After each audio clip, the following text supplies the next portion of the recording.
Welcome to the New York Institute for the Humanities podcast. I'm Robert Boynton. In 1995, legal scholar Derrick Bell spoke to the Institute about racial libel as American ritual.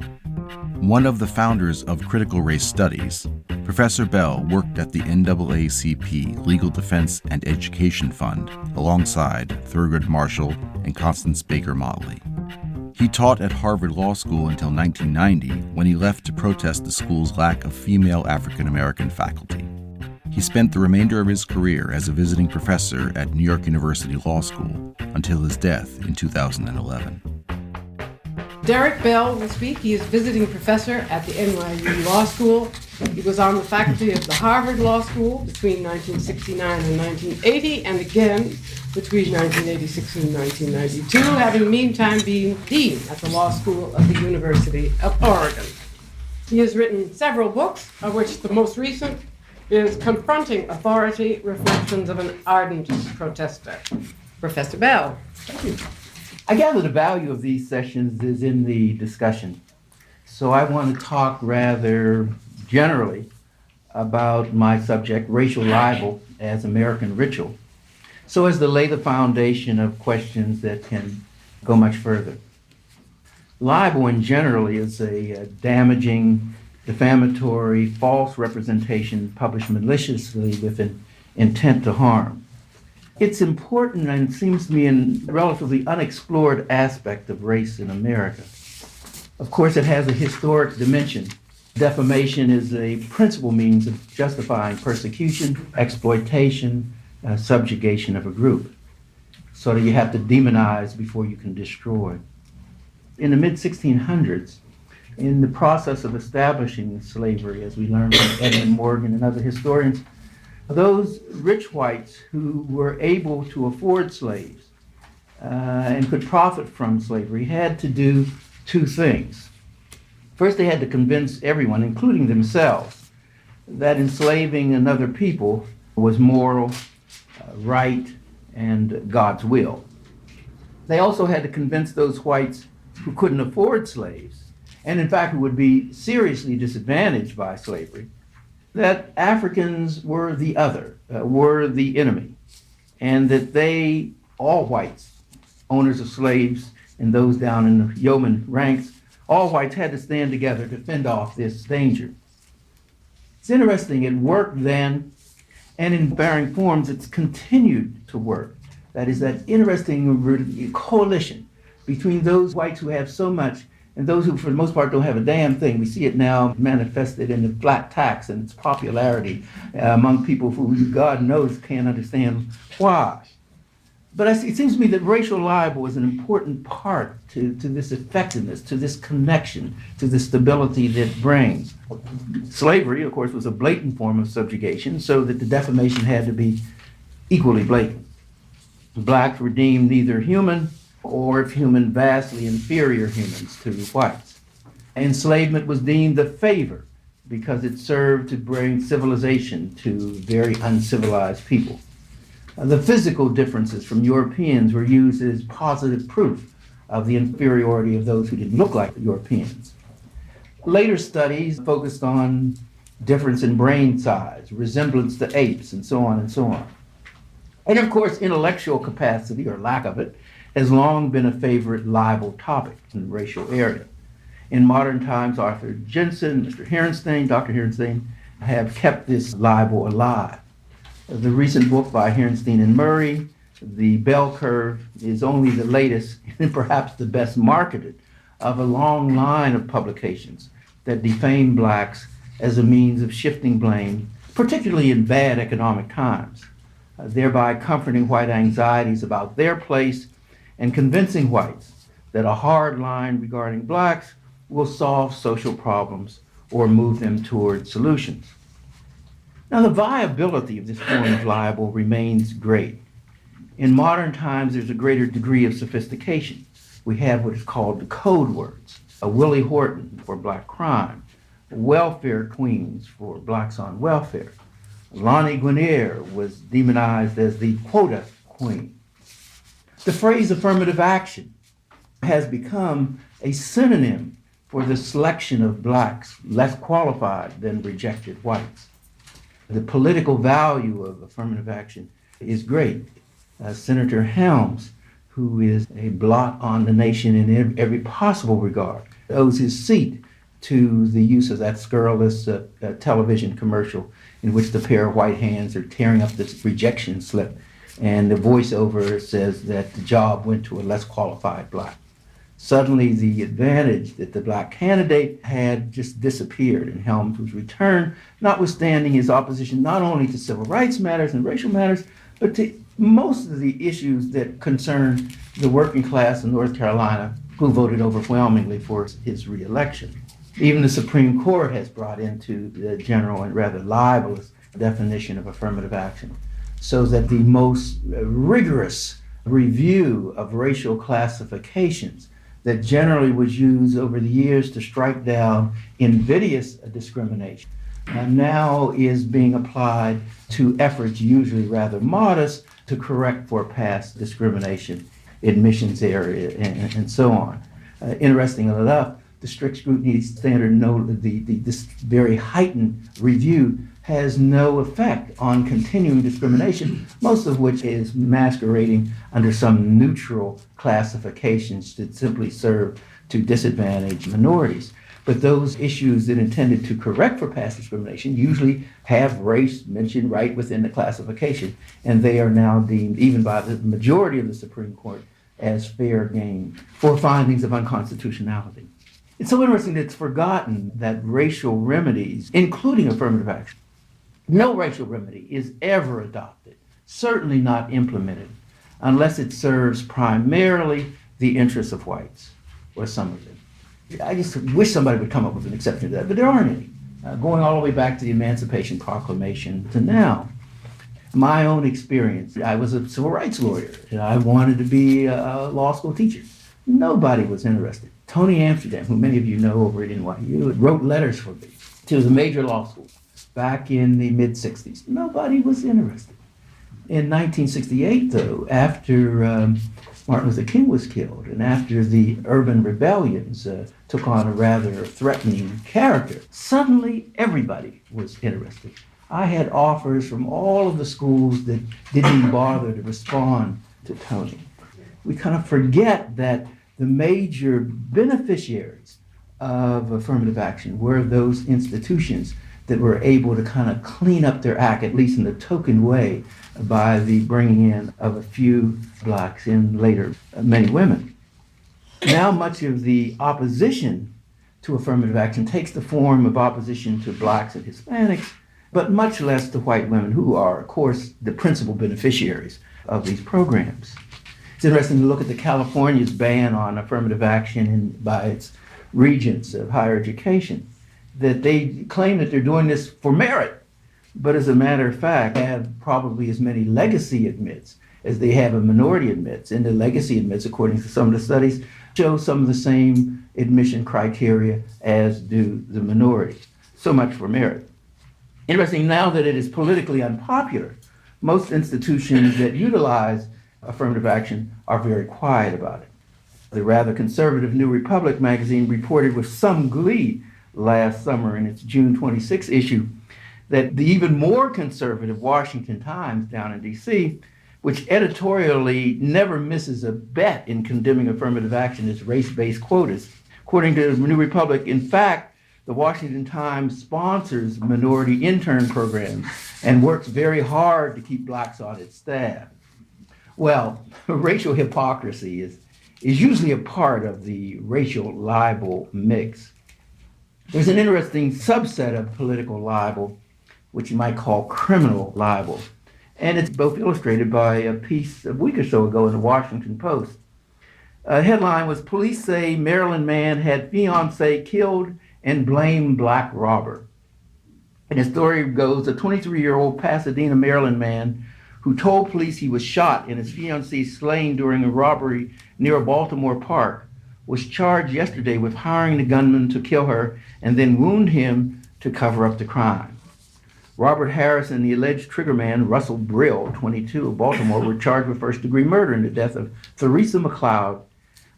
McLeod died Friday after she was shot 6 times during what Harris said was a robbery in the parking lot of a Southwest Baltimore park. The couple was scheduled to be married in September. Harris at first told police that a black man wearing a camouflage jacket and a black and white pants shot him and McLeod after ordering them out of the car when they told him they didn't have any money. Harris and Brill are white. The case prompted comparisons to several similar highly publicized cases in which the killers tried to blame black suspects. Investigators said inconsistencies in Harris's story led them to consider him a suspect. Although McLeod was shot 6 times and declared dead at the scene, Harris was shot once in the leg and was released from the hospital after being held overnight for observation. She gets shot 6 times. Harris gets shot once. Do you think that's questionable? Asked homicide detective Darrell Massey. Police said Harris promised Brill $20,000 to carry out the scheme. Detectives still are trying to determine the motive for McLeod's slaying, but believe it was financial. The case, the story goes on, as you probably already recognize, bears similarities to the 1989 Massachusetts case in which Charles Stewart said a black man was responsible for shooting him and killing his pregnant wife.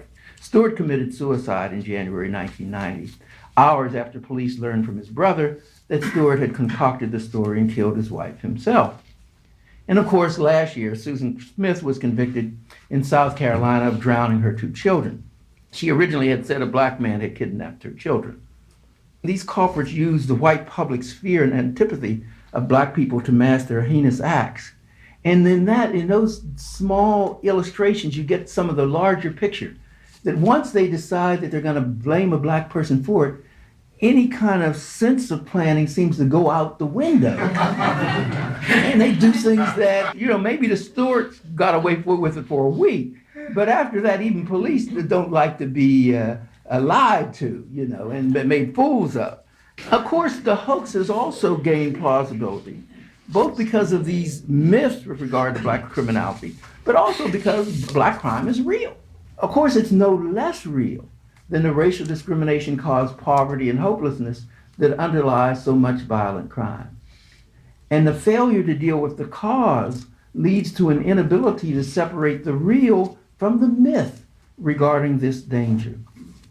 It's only surprising, actually, given this exclusion from traditional paths of upward mobility, that more black men don't choose crime as their means of making it in a society that equates wealth with power and success, regardless how you got it.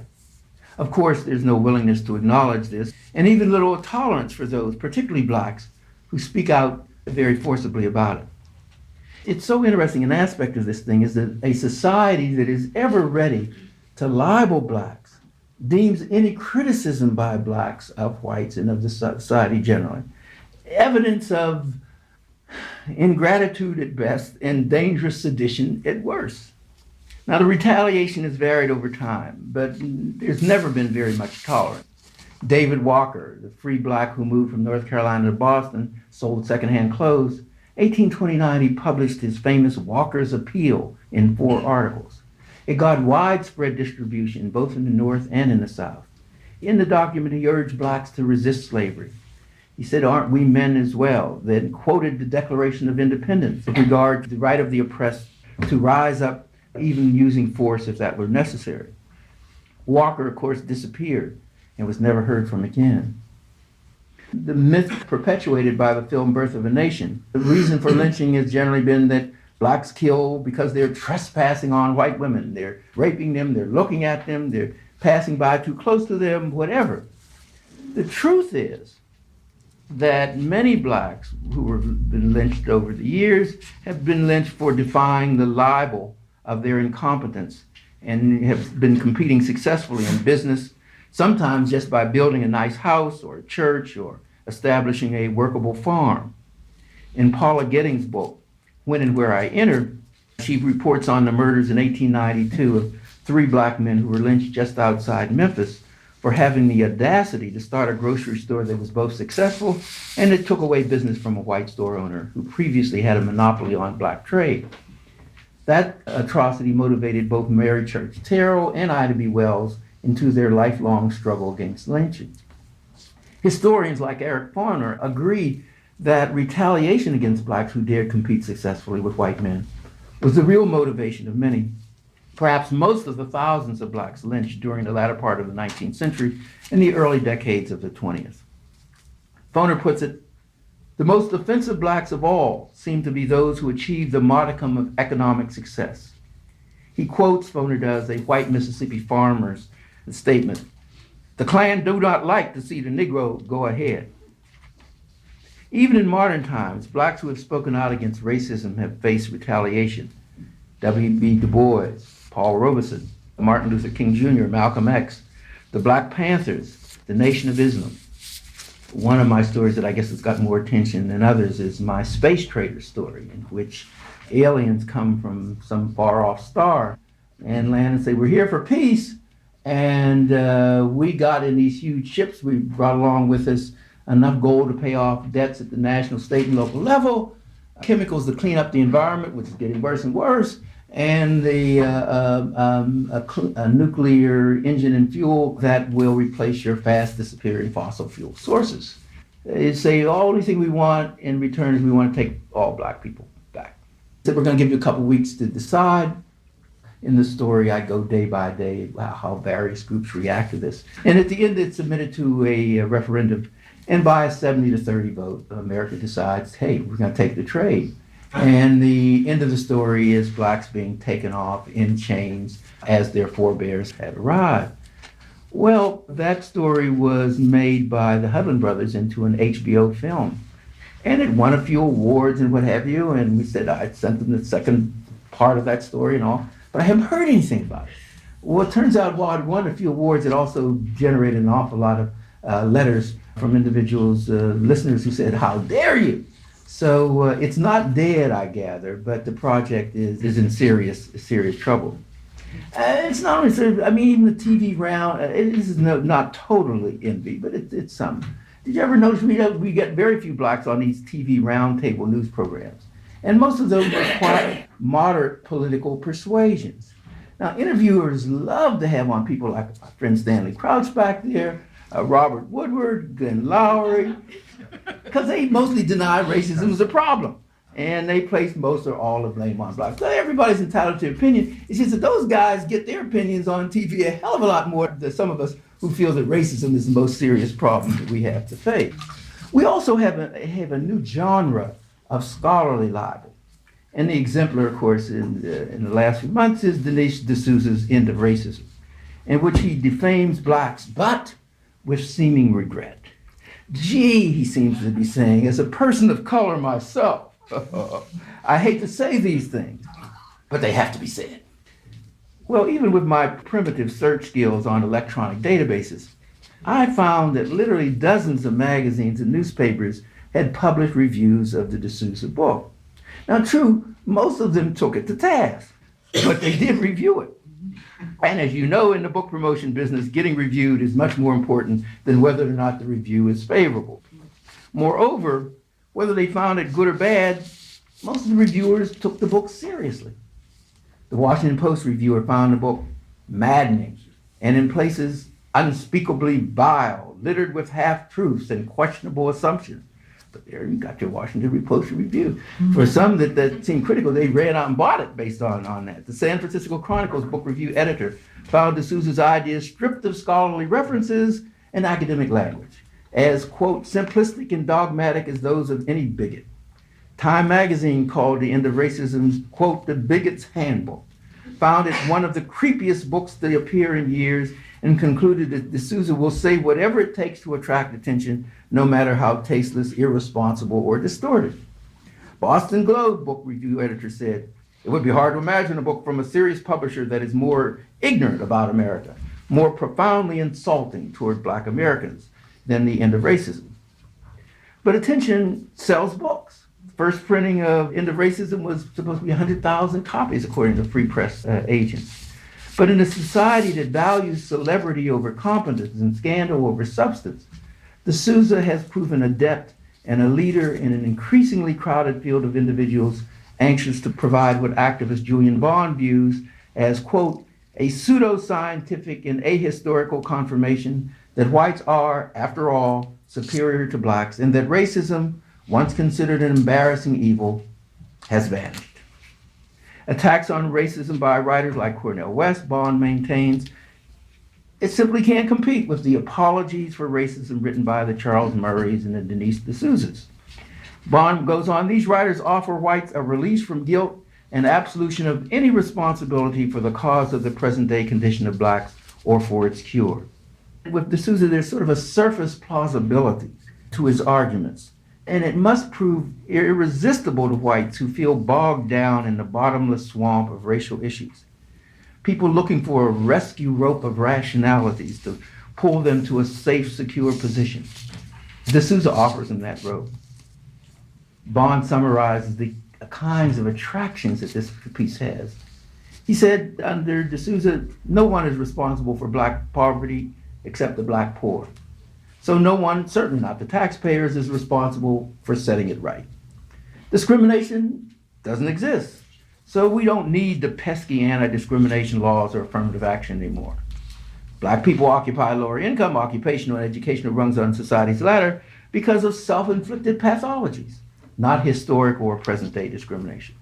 Whites don't want to work or live or go to school with them, not because of color prejudice, but because of class differences. What a relief.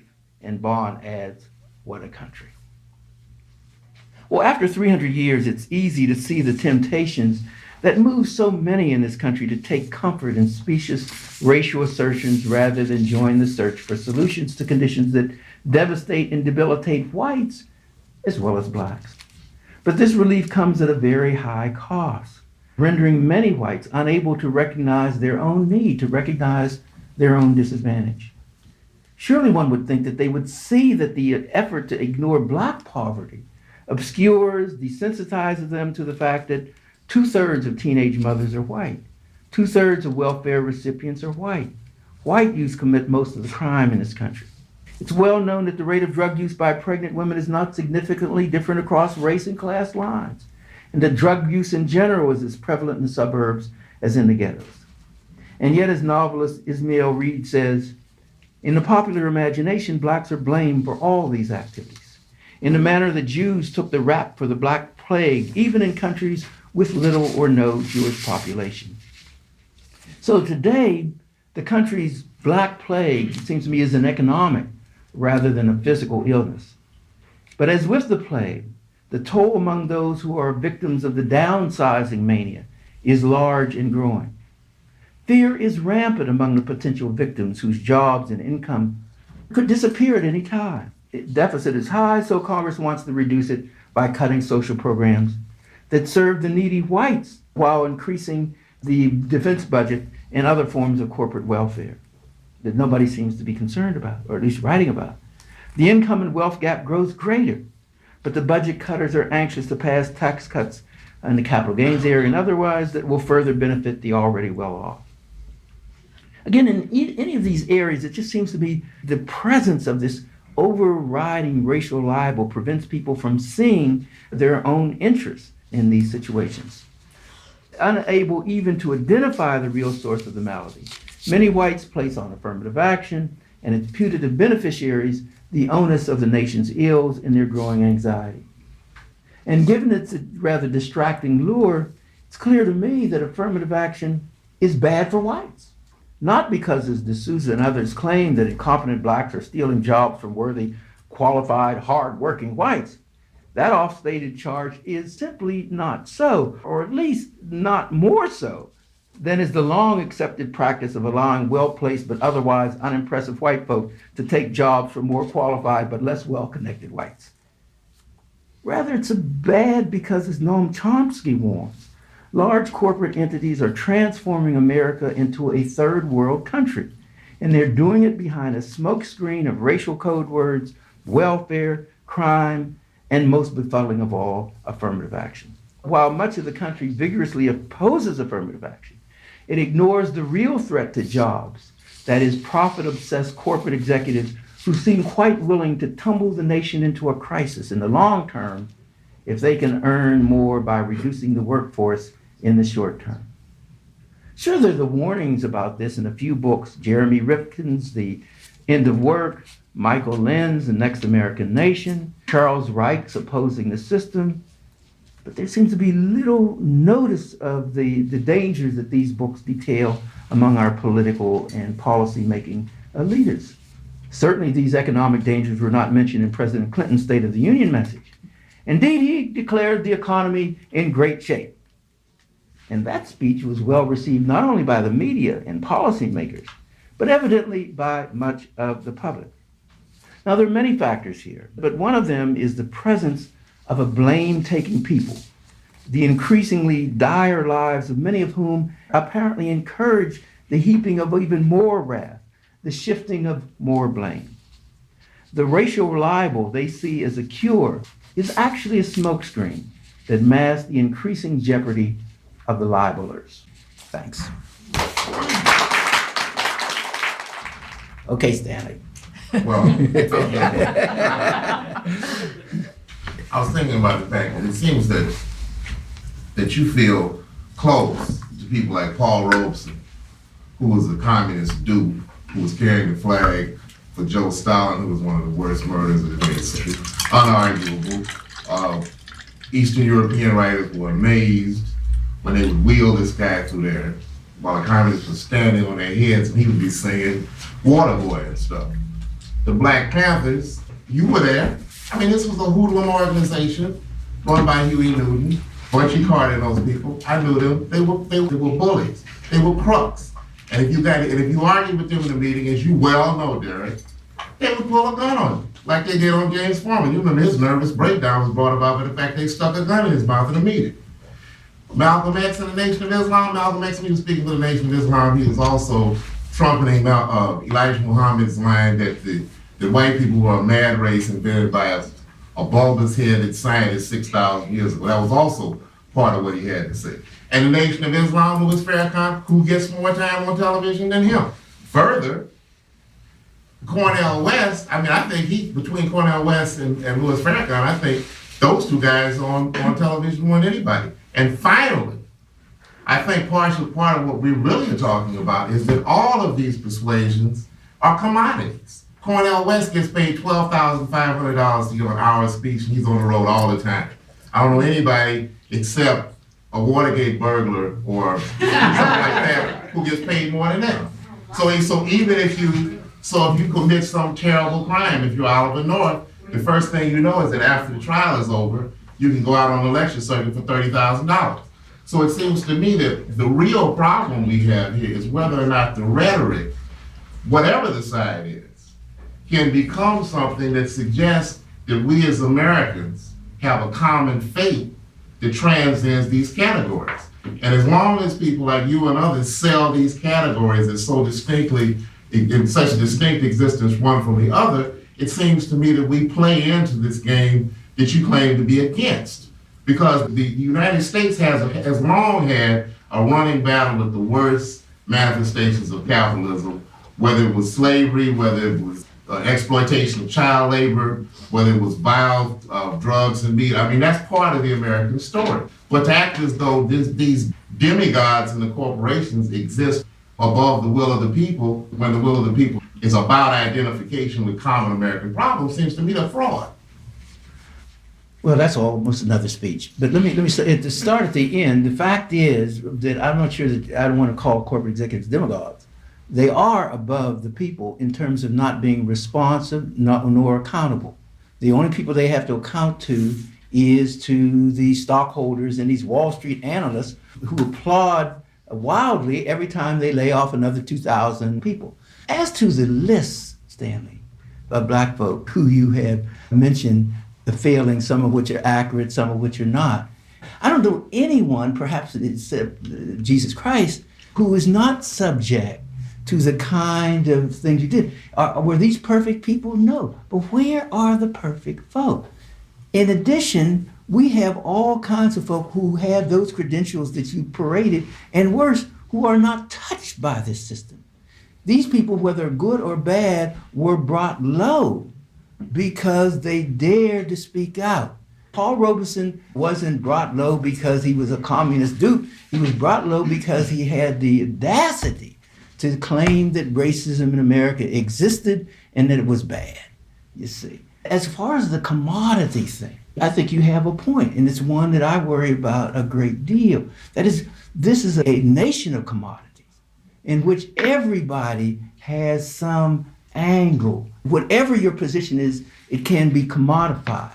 The need to find a commonality is certainly there, and the time in which we have to find it is growing less and less.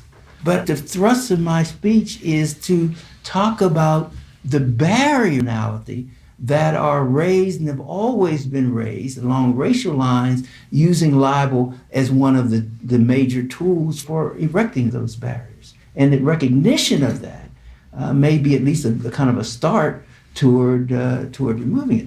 My major thrust is that blacks and whites, unless you're up at the top, then it doesn't make a difference what color you are, in very serious shape.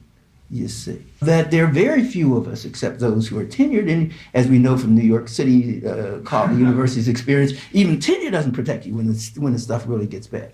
We are in this nation going through an economic transformation as great as that at the beginning of this century, when we're moving from an agricultural society into an industrial society. Really moving. I guess it really started much earlier, even after the Civil War.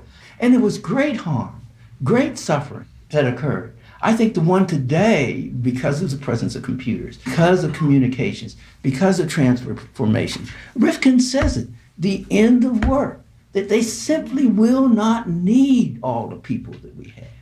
And it seems to me, when I listen to Clinton, when I listen to the Republican counterparts, I don't hear any mention of what I see as the most dire threat facing our. I mean, we depend in this country on work.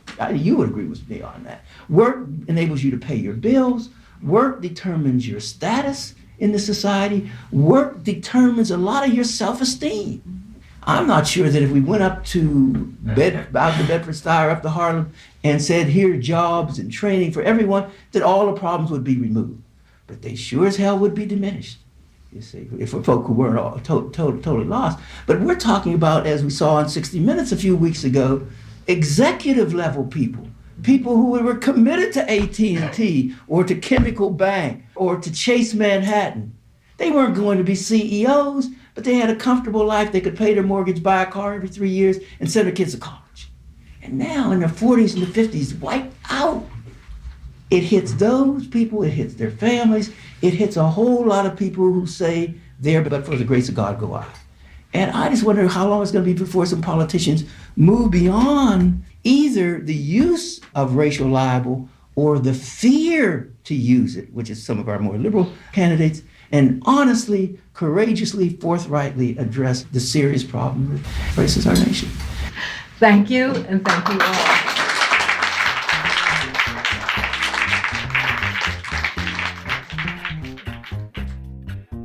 This podcast was brought to you by the New York Institute for the Humanities at NYU and the Arthur L. Carter Journalism Institute.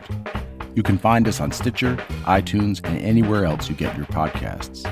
For more information, visit us at nyihumanities.org.